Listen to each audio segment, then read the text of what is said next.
আমাদের দেশের চলমান যে রাজনীতি, এখানে দুটো খেলা চলছে। পর্দার সামনে একটি খেলা আর পর্দার আড়ালে একটি খেলা। পর্দার সামনে যে খেলাগুলো চলছে সেখানে আমরা দেখতে পাচ্ছি রাজনৈতিক দলগুলো দুই ভাগে বিভক্ত হয়ে বিতণ্ডা করছে। বিএনপি এবং সমমনা দলগুলো ডিসেম্বরের মধ্যে ২০২৫ সনের ডিসেম্বরের মধ্যে নির্বাচন চাচ্ছে। বিরোধী পক্ষ জামাত এবং তার অনুগত সাহায্যকারী ছোট ছোট দলগুলো তাদের বক্তব্য হলো প্রয়োজনীয় সংস্কার করতে হবে, স্থানীয় সরকার নির্বাচন আগে করতে হবে এবং এই সরকারকে আইন শৃঙ্খলার ব্যাপারে যত্নশীল হয়ে একটা সুষ্ঠু নির্বাচন করার মতো পরিবেশ তৈরি করে তারপরে যৌক্তিক সময় পরে নির্বাচন অনুষ্ঠান হতে পারে। এগুলো নিয়ে রাজনৈতিক দলগুলোর মধ্যে বিরোধ এমন পর্যায়ে চলে গেছে যে এখন রীতিমতো কাদা ছোড়াছুড়ি হয়ে যাচ্ছে। যে অভিযোগ আওয়ামী লীগ করতো জামাতের লোকজনদেরকে রাজাকার বলে গালি দিত, এখন বর্তমান যারা জামাত বিরোধী লোক রয়েছে তারাও তাদেরকে রাজাকার আলবদর শুধু নয়, নতুন নাম হয়েছে আলবটর। তো এই আলবটর বলে গালাগাল দিচ্ছে, মুনাফিক বলে গালাগাল দিচ্ছে, বেঈমান মির্জাফর বলে গালাগাল দিচ্ছে। অপরপক্ষে জামাতও ছেড়ে কথা বলছে না, তারা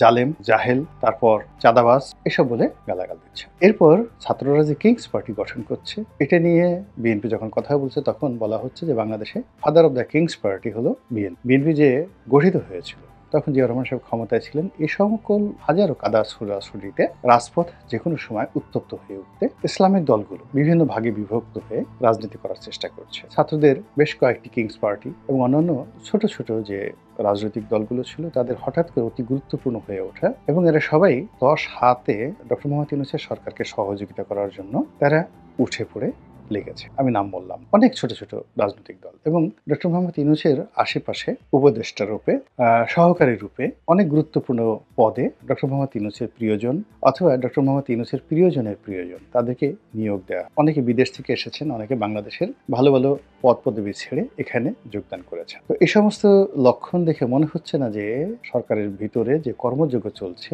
এই কর্মযজ্ঞ আগামী ৬ মাসের মধ্যে শেষ, বরং যেটা মনে হচ্ছে যে একটার সঙ্গে একটা প্যাচ লাগিয়ে, একটার সঙ্গে একটা গিট্টু লাগিয়ে পুরো পরিস্থিতি নিয়ন্ত্রণের বাইরে নিয়ে যদি ২০২৫ সনটি পার করে দিতে পারে সরকার, তাহলে ২০২৭ সনের আগে কোনো রকম নির্বাচন, কোনো রকম ক্ষমতার পালা পরিবর্তন, পট পরিবর্তন, এই চিন্তাগুলোই আমরা করার সুযোগ পাবো। কেন পাবো না সেটা অন্য একটা বিষয়। এখানে অনেকগুলো রাজনৈতিক হিসাব রয়েছে, অনেকগুলো পরিবেশ রয়েছে, পরিস্থিতি রয়েছে, প্রেক্ষাপট রয়েছে এবং অবাক করার বিষয় হলো যে এই সকল পরিবেশ পরিস্থিতিতে যদি জামাতের সঙ্গে আওয়ামী লীগের বন্ধুত্ব হয়ে যায়, এমনকি ডক্টর মোহাম্মদ ইউনূসের সঙ্গে আওয়ামী লীগের বন্ধুত্ব হয়ে যায়, এটাও আশ্চর্য হওয়ার মতো কোনো ঘটনা। রাজনীতিতে মাঝে মধ্যে এমন সব ঘটনা ঘটে। ধরুন এখন জামাতের সঙ্গে বিএনপির যে বিরোধ, এই মানে বিরোধ কি আমরা কখনো কল্পনা করেছি? কিন্তু বাস্তবতা এটা হচ্ছে। বা আওয়ামী লীগ যেভাবে ক্ষমতাচ্যুত হলো, যেভাবে শেখ হাসিনা চলে গেলেন, এটা একেবারে সেই আগস্ট মাসের ৫ তারিখ পর্যন্ত আওয়ামী লীগের লোকজন বিশ্বাসও করেনি, কল্পনাও করেনি। তাদের বারবার মনে হয়েছে শেখ হাসিনা প্লেনে করে গেছেন, তিনি আবার এই বুঝি এলেন। কিংবা বাংলাদেশে ৩২ নম্বর ভবনটি মাটির সঙ্গে মিশিয়ে দেওয়া হবে, ইট বালু সিমেন্ট মিশিয়ে দেওয়া হবে, তাও একজন বিদেশি ইউটিউবারের আহ্বানে এই ঘটনাটা ঘটবে। সেনাবাহিনী দাঁড়িয়ে থাকবে, পুলিশ বাহিনী দাঁড়িয়ে থাকবে এবং সরকার, অন্তর্বর্তীকালীন সরকার নির্বিকার চিত্তে শুধু চেয়ে চেয়ে দেখবে। বলুন তো বুকে হাত দিয়ে, আপনারা কেউ এ ধরনের ঘটনা চিন্তা করছেন? যদি চিন্তা না করে থাকেন তাহলে আগামী দিনগুলোতেও এরকম বহু ঘটনা ঘটবে যেগুলো আপনার মস্তিষ্ক এই মুহূর্তে কল্পনা করতে পারছেন। আমরা যারা বিভিন্ন অ্যাঙ্গেল থেকে বিচার করি, বিশ্লেষণ করি, বলার চেষ্টা করি, হয়তো অনেক জিনিসগুলো অনেকের কাছে স্বাপ্নিক মনে হতে পারে, অনেক বিষয়গুলো অনেকের কাছে দুর্বোধ্য মনে হতে পারে এবং এটাই আমরা যারা বিশ্লেষণ করি আমাদের কর্ম। গ্রহণ করা না করা, ঘটা না ঘটা পরের বিষয়, সব জিনিসগুলো হয় না। এই যে আলোচনা করি, সমাজকে জাগিয়ে রাখি, এটাই মূলত মানে দার্শনিকের একটা ভাষা। বহু আগে আপনি যখন বলে গেছে যে পৃথিবী সূর্যের চারিদিকে, এই যে পৃথিবী সূর্যের চারিদিকে ঘুরে, এটি বাইবেলের বিরুদ্ধে কথা এবং এই কথা বলার জন্য যিনি এর উদ্যোক্তা ছিলেন গ্যালিলিও, যিনি প্রথমে কথা বলেছিলেন, তার মৃত্যুদণ্ড হয়ে গিয়েছে এবং সবার কাছে প্রকাশ্যে ক্ষমা চেয়ে তাকে রক্ষা পেতে হয়েছিল গ্যালিলিও। এর বহু শত বছর পরে প্রমাণিত হয়েছে যে পৃথিবী সূর্যের চারিদিকে ঘুরে, কিন্তু গ্যালিলি তখন চলে গেছে। এরকম অনেক বাস্তব ঘটনা ঘটে। দার্শনিকরা শত বছর আগে, হাজার বছর আগে যে কথাগুলো বলে গেছেন, ১০০০ বছর পরেও সেই ঘটনা ঘটে গেছে। পিথাগোরাসের অনেক সূত্র, আর্কিমিডিসের অনেক সূত্র, তারপরে যাকে বলা হয় সেই প্রাচীন যে সকল বিজ্ঞানীরা, মুসলিম বিজ্ঞানী, গ্রিক বিজ্ঞানী, তারা যে সকল তথ্যপত্র তৈরি করে গেছে, এগুলো এখন পর্যন্ত আমরা সেই সমাধান মিলাতে পারি। তো কাজেই বর্তমানে যে আলাপ আলোচনা হয়, আমি করি বা আরেকজনে করি বা আরো ১০ জন করি, সব আলোচনা মানে আপনার কেয়ারও করার দরকার নাই, আবার এগুলো নিয়ে তুচ্ছ-তাচ্ছিল্য করার দরকার নেই। অনেক কিছু এই বাংলায় ঘটতে পারে। যেমন ধরুন যেটা বলছি ২০২৭ সনে পর্যন্ত আপনি নাকে তেল দিয়ে ঘুমান। নাকে তেল দিয়ে ঘুমান মানে নির্বাচন হচ্ছে না। এই সরকারি ক্ষমতায় থাকবে এবং ২৭ সনের পরে একটি নতুন পরিবেশ এবং পরিস্থিতি ঘটবে যেটা অভাবনীয়। কেন অভাবনীয় তা প্রমাণ করার জন্য আমি আগে বলছি যে শেখ হাসিনার পতন হবে। আমি এটা ২০১৪-১৫ সন থেকে বলা শুরু এবং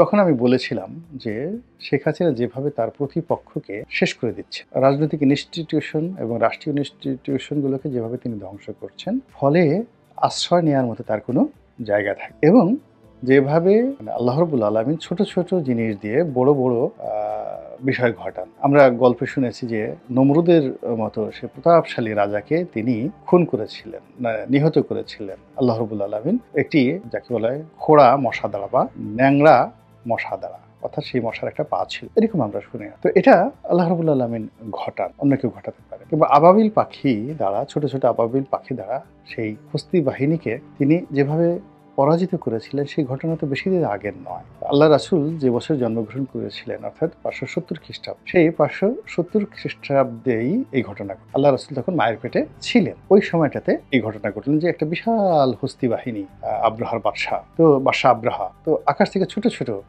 পাখি, মানে মসুরি দানা বা মটরশুঁটির মতো ছোট পাথর ফেলে দিয়ে এই বিরাট বাহিনীকে ধ্বংস করেছেন। এটা তো ইতিহাসের একেবারে নির্মম সত্য। আরবের অলিতে গলিতে তথ্য প্রমাণ সহ এই কাহিনী রয়েছে। তো এইভাবে আল্লাহ রাব্বুল আলামিন বড় বড় ঘটনা শেষ করেন ছোট ছোট বিষয়ে দ্বারা। এবং আল্লাহ পবিত্র কালামে পাকে বহুবার এই ঘটনা বলেছেন যে আমি সবুজ বৃক্ষ থেকে আগুন উৎপন্ন করি। তো এইরকম মানে এখন ছাত্র জনতার হাতে একেবারে নবীন ছাত্র, এই নাহিদ বলেন, মাহফুজ বলেন, এরা আমার মানে জ্যেষ্ঠ সন্তান, বড় সন্তানের চেয়েও ২-৩ বছরের ছোট বয়স। তো তাদের হাতে শেখ হাসিনার পতন হবে, যে শেখ হাসিনার ভয়ে আমরা সারাদিন দম বন্ধ করে রাখতাম যেন আমাদের নিঃশ্বাস প্রশ্বাস কেউ শুনতে না পারে। আমরা দৌড় দেওয়ার জন্য, পালানোর জন্য এতটা মানে ব্যতিব্যস্ত থাকতাম। আপনি দেখবেন যে অনেক রাজনৈতিক নেতা বিভিন্ন রাজনৈতিক সমাবেশে বক্তব্য দিচ্ছেন আর বারবার তাকে কে ধরতে আসছে এই দিকে নজর রাখছেন। আর যেই মুহূর্তে পুলিশের একটা বাঁশিতে ফু দিল আর সেই নেতা মাইকের বক্তব্য রেখে এমনভাবে দৌড় দিল, সেগুলো তো আমরা ভাইরাল হয়ে গেছে। তো আমরা দৌড় দেওয়ার ক্ষেত্রে যে দক্ষতা অভিজ্ঞতা অর্জন করেছিলাম তার ফলে আমরা সফলও হয়েছিলাম। তো সেই সফলতা নিয়ে আমরা যখন খুব খুশি, তখন এই যে ছাত্র জনতা আবাবিল পাখির মতো এসে আমাদের একটা বিজয় এনে দিল এবং শেখ হাসিনার পতন হলো। তদ্রূপ এখন এই সরকার যা কিছু করছে, আগামী যদি ২ বছর সরকার এইভাবে চলতে থাকে তাহলে একটা নতুন পরিবেশ পরিস্থিতি তৈরি। সেই পরিস্থিতিটা যে কি হবে আমরা এখনো পর্যন্ত আন্দাজ করতে পারছি না। এই কারণে যে শেখ হাসিনার জমানাতে যে সকল যাকে বলা পলিটিক্যাল ডিজাস্টার হয়েছে, সেই ডিজাস্টার তো আপনারা জানেন যে দৈব দুর্বিপাক। তো পলিটিক্যাল রাজনৈতিক যে দৈব দুর্বিপাক হয়েছে শেখ হাসিনার জমানাতে, এখন সেগুলোর আবার যতটুকু অবশিষ্ট ছিল সেই দুর্বিপাকের যে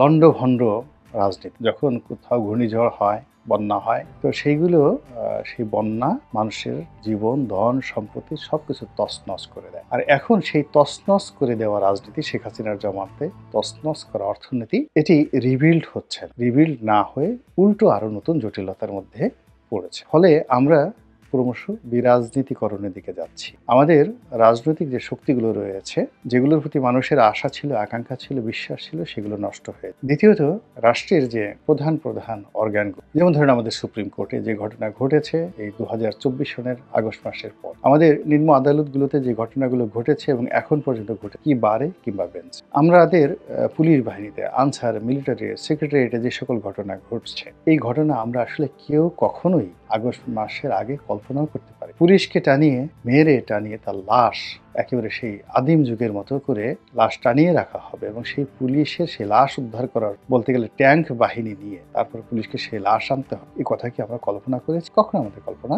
আসে। তদ্রূপ এখন যে ঘটনাগুলো ঘটছে, এই ঘটনায় শুধুমাত্র আপনি দেখেন যে সুপ্রিম কোর্টে এখন সেনাবাহিনী পাহারা দেয়, এটা হলো বাস্তবতা। সচিবালয়ে যারা বসে আছেন, কতগুলো গুরুত্বপূর্ণ অফিস রয়েছে। আপনি যদি ক্যাবিনেট ডিভিশনে যান, আপনি যদি সংস্থাপন বিভাগে যান, আপনি যদি শিক্ষা বিভাগে, আপনি যদি যোগাযোগ মন্ত্রণালয়ে যান, আপনি বুঝতে পারবেন যে সেখানে কি পরিমাণ কাজ হচ্ছে বা কি ধরনের কর্মকাণ্ড হচ্ছে। এই সকল সচিবদের সাথে কথা বলেন এবং আপনি যদি আইন মন্ত্রণালয়ে যান, সেখানে কথাবার্তা বলেন, আপনি বুঝতে পারবেন দেশ কিভাবে চলছে। এগুলোর তো একটা প্রতিক্রিয়া আছে। সেই প্রতিক্রিয়ার সঙ্গে সঙ্গে রাজনৈতিক দলগুলোতে যান। দেখুন যে আপনি কাউকে হ্যাপি দেখতে পান কিনা, দূরদর্শী দেখতে পান কিনা। একেবারে ছোট রাজনৈতিক দলের অফিস থেকে শুরু করে বিএনপির অফিসে যেয়ে দেখেন সকলের মধ্যে হতাশা। একইভাবে আপনি ডক্টর মোহাম্মদ ইউনূসের অফিসে গিয়ে দেখেন সেখানেও আপনি কোনো শান্তি দেখতে পাবেন। তো এই যে জিনিসগুলো আমাদের বোধ এবং বুদ্ধিকে নষ্ট করে, আমাদের চিন্তা শক্তিকে নষ্ট করে, আমাদের আশা-আকাঙ্ক্ষাকে ধূলিসাৎ করবে। আর এই সকল অবস্থার সৃষ্টি হওয়ার ফলে কিয়ামতের আগে মানুষ যেভাবে মাতাল হয়ে যায়, মানুষ পাগল হয়ে যায় বা পাগল হয়ে যাবে এবং নিজেকে চিনতে পারবে না,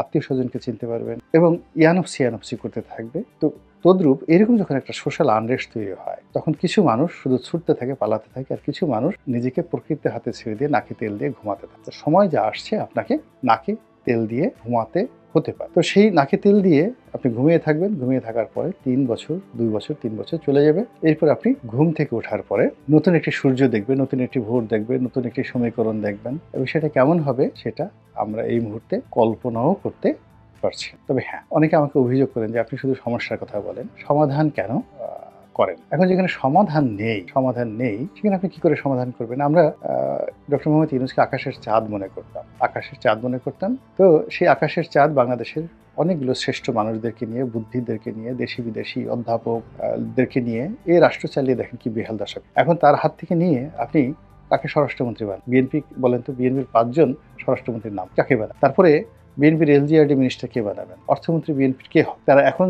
যিনি সালেহ সাহেব রয়েছেন তার চেয়ে কত ভালো করতে পারে? বা এখন বিএনপির যে নেতৃত্ব রয়েছে, রুহুল কবির রিজভী থেকে শুরু করে অন্যান্য যারা রয়েছেন, তারা আগামী ৬ মাসের মধ্যে তাদের এমন কি শক্তিমত্তা চলে আসবে যা কিনা বর্তমান এই দলটিকে নিয়ে যে বিতর্ক হচ্ছে এগুলোতে তারা নিষ্পত্তি করতে পারবে। যান এবার জামাতের দিকে। এই গত ৭ মাসে জামাতকে নিয়ে যে বিতর্ক হয়েছে, জামাতের এই নেতৃত্ব এই বিতর্ক বন্ধ করতে পারবে, বা জামাত এই ছাত্রদেরকে নিয়ে বা অন্যান্য ছোট ছোট রাজনৈতিক দলদেরকে নিয়ে একটি রাজনৈতিক দল গঠন করবে। করার পরে জামাতের আমির হবেন প্রধানমন্ত্রী, তারপরে স্বরাষ্ট্রমন্ত্রী হবেন ধরেন গোলাম পরওয়ার সাহেব, তাদের সেক্রেটারি জেনারেল, অন্যান্য যারা আছেন পররাষ্ট্রমন্ত্রী হবেন। আপনি এরকম জামাতের ৭০ জন লোক আপনি দেখান তো, যারা এরকম মন্ত্রিপরিষদ গঠন করবে, করে আপনাকে একেবারে রাতারাতি দেশে একটা পরিবর্তন এনে দেবে। তারপরে বাদ দেন ডক্টর মোহাম্মদ ইউনূস নিজে থাকলেন, তিনি রাষ্ট্রপতি হলেন চুপ্পুকে সরিয়ে। ওই জায়গাতে বিকল্প একজন লোক আপনি বসান তো সোসাইটি থেকে, কাকে বসাবেন আপনি এই মুহূর্তে? আমাকে বসাবেন? আমি তো ওখানে যাওয়ার আগে প্যাম্পার্সে সমস্ত কিছু নষ্ট করে ফেলবো। তো এই জিনিসগুলো এত সোজা জিনিস নয়। আপনি বসবেন, আপনি নিজে ডক্টর মোহাম্মদ ইউনূসের যমুনাতে গিয়ে একটু দাঁড়ায় দেখেন তো ৫ মিনিট, সেখানে কি পরিমাণ ঘাম বের হয় আপনার শরীর থেকে। তো কাজেই যেখানে সমাধান নেই, কেন সমাধান নেই? এর কারণ হলো যে আপনি সমাধানের সকল রাস্তাগুলো বন্ধ করে ফেলেছেন। আওয়ামী লীগ করেছে, বিএনপি করেছে, জাতীয় পার্টি করেছে, আপনি আমরা জনগণ আমরা করেছি। আমরা এখন পর্যন্ত আমাদের চিন্তা চেতনা পাল্টাতে পারছি না, মডারেট চিন্তা করতে পারছি। জামাতের লোক বিএনপিকে গালাগাল দিচ্ছে, আমাকে যারা পছন্দ হচ্ছে না, আমার ১৪ গোষ্ঠী উদ্ধার করে আমাকে যাচ্ছে তাই ভাষায় গালাগালি করছে। আবার আমাকে যারা পছন্দ করছে, আমি ভালো বললেও তারা সায় দিচ্ছেন, মন্দ বললেও তারা সায় দিচ্ছেন। এই যে মন মানসিকতা, সমাজকে একেবারে সমাজের মতো করে দেখতে না পারার যে ব্যর্থতা, এই ব্যর্থতার কারণে আমাদের কিন্তু অবশ্যই একটা পরিণতি ভোগ করতে